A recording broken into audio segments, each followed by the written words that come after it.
Ducks are swimming in the water, alder, alder, alder, alder, alder, alder. All the ducks are swimming in the water. Hello, I'm back again. Yes, I know it's been a while, but unfortunately in July this year I've had some life-changing news. I was diagnosed with prostate cancer, and I haven't really felt like doing an awful lot on my vlog because of that. The good news is I've had an operation. They've removed all the necessary bits and pieces. I've just got to wait for the results of it, but I do feel a lot better. But I am sat indoors, not doing an awful lot, and feeling sorry for myself. I thought I'll go buy something, because that's what you always do, innit? Buy something to cheer yourself up. What did I buy? 2 new kits. One of those, Gaz truck, and one of these, T-26 tank. Rubicon Models, £18 each.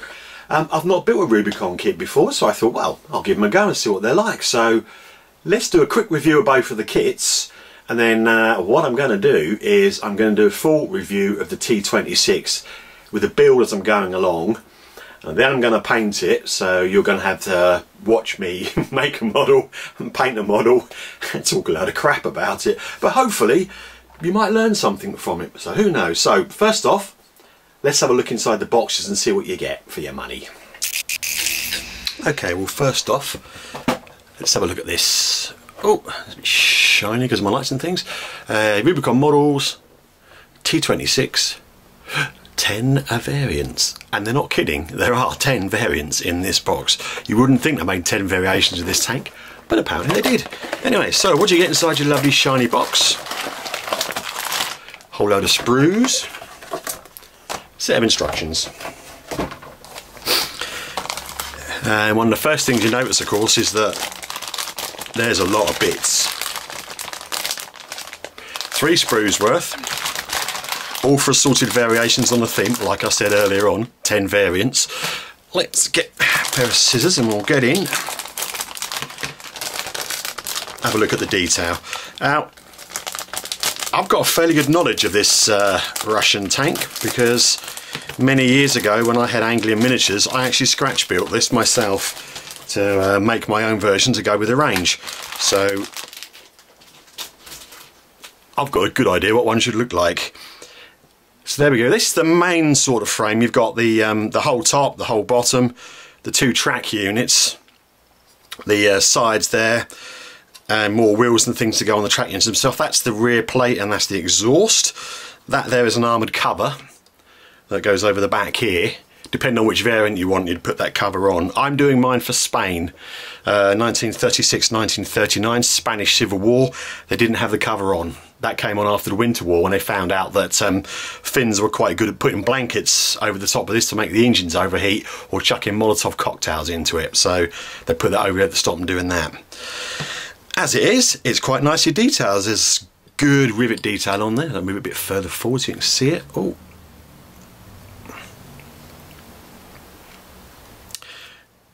Moulded in tools, which, okay, it's an easier thing to do. I would prefer them separate, but hey, it's a small gripe, isn't it? So that's that one.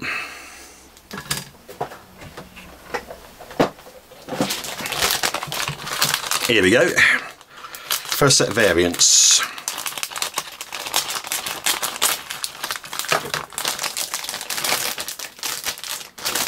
Oh, I should have opened these before, shouldn't I? So here we go. This turret here, okay, it's the last incarnation of the tank itself. It's the very last turret they put onto it. It's a much smaller one, much more sloped sides. This whole top here, the side bit's got additional armour plate on. That's the top for that turret there. This is a command aerial. Okay, so if you want to put a command tank in the units, you can pop that on. That's a fiddly looking piece, but it looks quite good. These smaller turrets over here are for the twin turreted machine gun version, and one of the flamethrower versions just had the smaller turret as well. And that there is the whole plate for the twin MG turret one. Lots and lots of fiddly little bits and pieces to put on, all sorts of guns and things. So that's one of the variant sprues.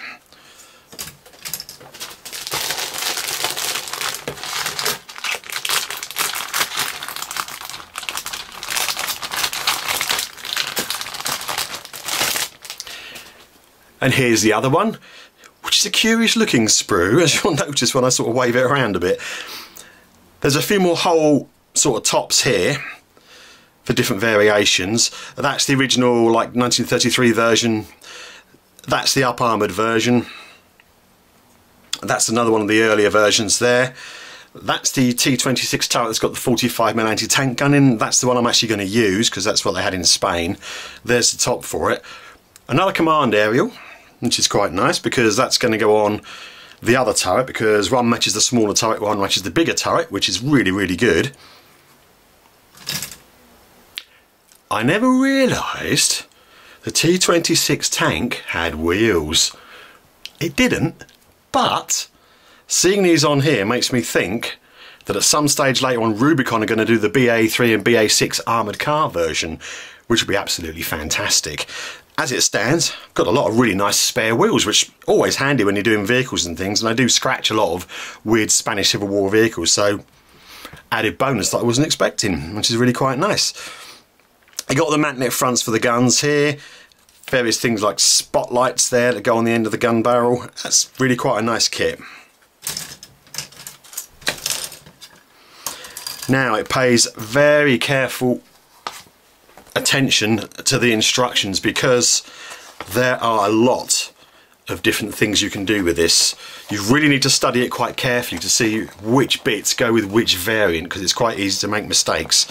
They have sort of knocked them down for you one by one so you can sort of see what fits with what. Okay, and it's a bit of a minefield.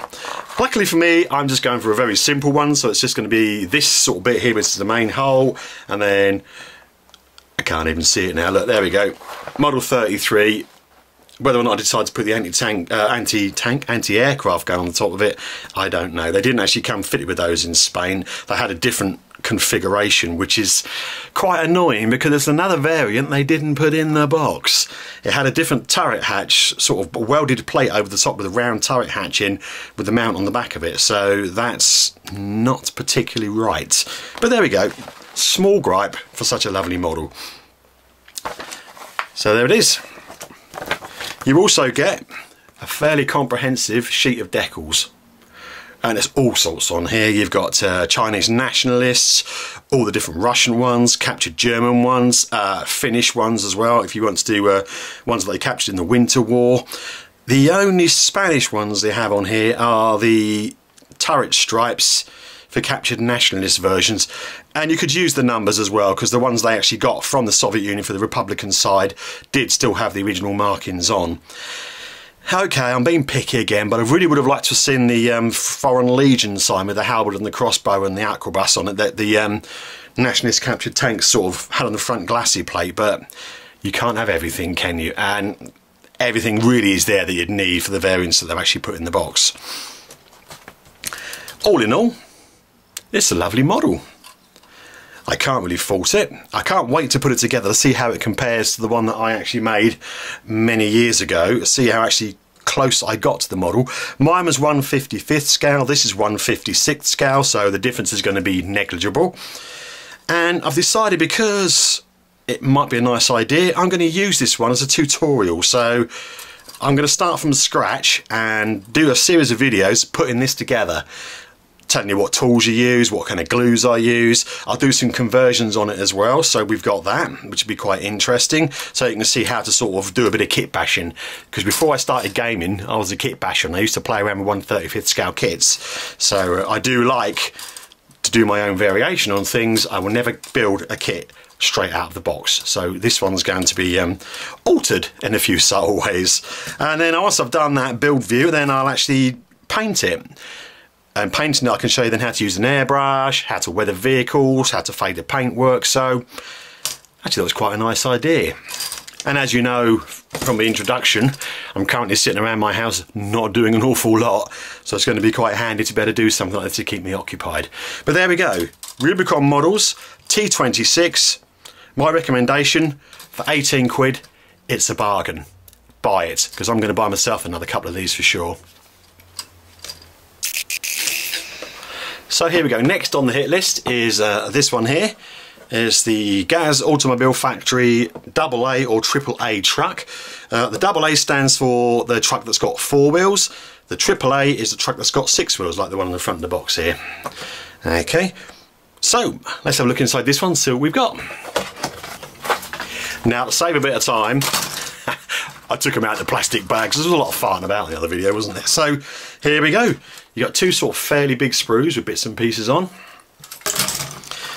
The ubiquitous instruction sheet, not a lot to it because it's quite a nice simple little kit. A nice sheet of transfer. There's quite a few bits and pieces on there, which are, if you're doing Soviet ones, is brilliant. And then you've got 2 little tiny bagged bits here that came separately, and I'll have a look at them in a sec. So first off,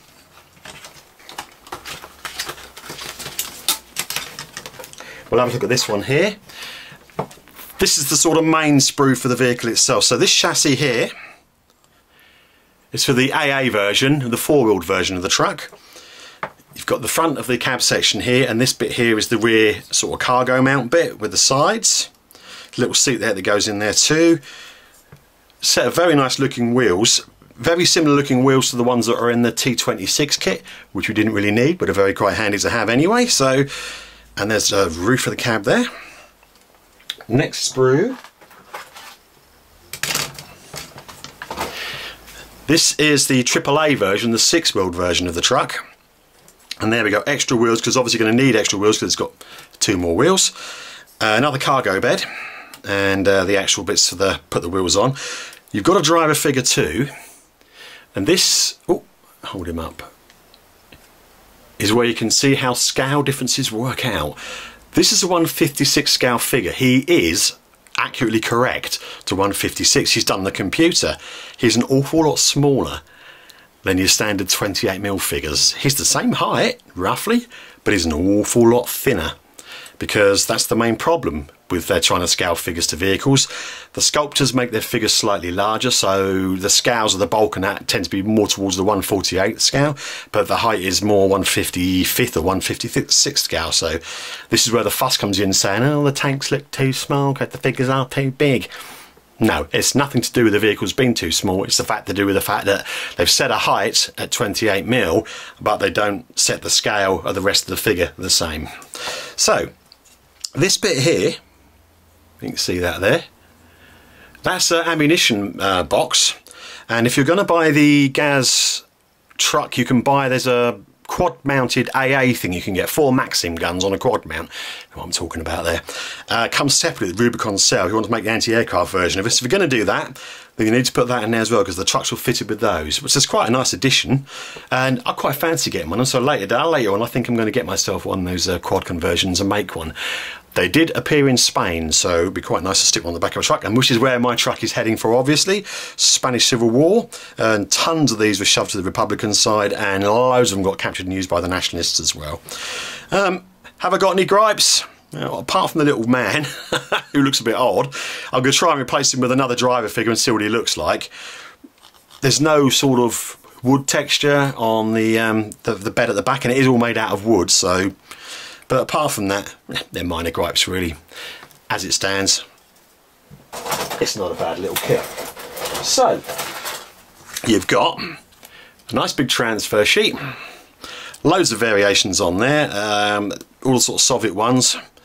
In fact, they're all Soviet ones, which is not a lot of use for me because I want to do a Spanish one, but it doesn't matter because I bought the kit for that. I haven't bought the kit for Russia. Lots of people are going to buy the kit for games in Russia, and this one goes right the way through from the start of the war to the end of the war, so it's, well, good selection there. Little instruction sheet. As I said, there's absolutely nothing to it. Kit's quite simple. Decide which variant you're going to do, the AA or the AAA, and then follow it along. These 2 bits here are quite nice. I thought for a minute they were cast separately in resin, but they are actually done in plastic, and I think Rubicon must be ahead of the game, because these look like they've been using slide moulds to make them, and they're absolutely amazing. A single piece cab section, which is absolutely brilliant, because that's going to save you so much work trying to stick this together, because I've got a lot of the 1/72 scale kits, Eastern European ones, and they come as like sides, separate doors, separate back, and you've got to glue the whole lot together. This, you quite simply, oh, let's get the screw with it on. You quite simply take your cab bit, chuck that on like that.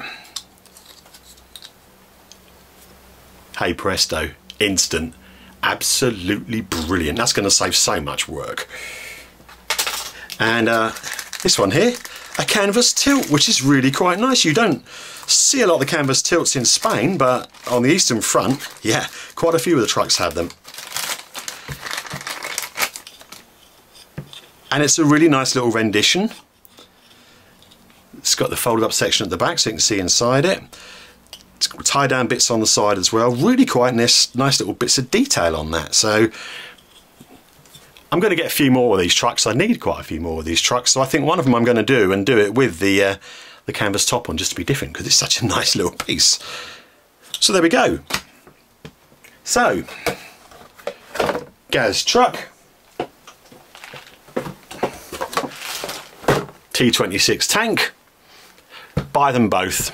Like I said before, £18. They cost £18 for the tank, it costs £18 for the truck. I got mine from Nick at North Star. Good old Nick, he ordered one day and the stuff turns up the following day. He's very good at that. And there's lots of places you can get them from. So there we go. Next thing you'll be seeing from me will be a video putting that tank together. Okay, thanks a lot. Right gang, so there you have it. Gas truck, T-26 tank. We've had a look inside to see what they're like. Of course, the proof of the pudding is always going to be in the eating, so I'm going to make that T-26 and we're going to have a good look at how it comes out. Anyway, that's it for now. Keep watching, and I shall shove the other video up as soon as I possibly can. Take care. Nice to see you all again. Bye.